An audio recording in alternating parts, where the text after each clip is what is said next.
مرحبا، كيفكن؟ صباح الخير من عندي ومساء الخير من عندكم.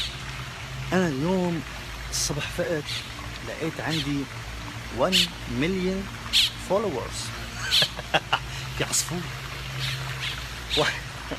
1 مليون فولورز، واو، هذا شيء فظيع.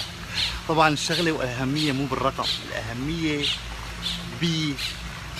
بالناس اللي موجودة وراء هذا الرقم.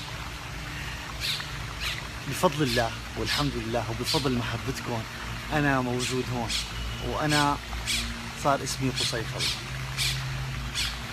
أنا بدي أقول إذا خلص الفيديو رح سجل واحد ثاني.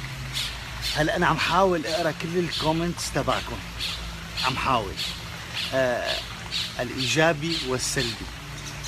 بعرف إنه النقد اللي عم تقدموا لي إياه هو لأنه بتحبوا تجربة قصي وشغل قصي، ولأنه أنا كتير بهتم. اوكي، رجعنا.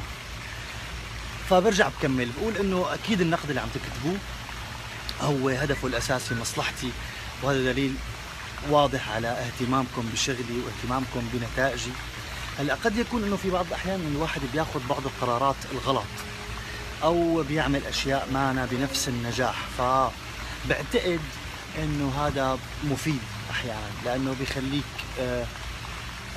تقدر تكون دقيق بقراراتك وخياراتك وحتى أفكارك للمستقبل. بالمناسبة أنا كمان عم تابع كل الكومنتس على الفيسبوك وعلى التويتر.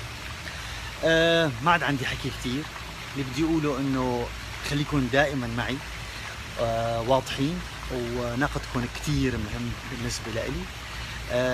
وشكرا على الجيش المليوني حاليا، الجيش الخوي المليوني.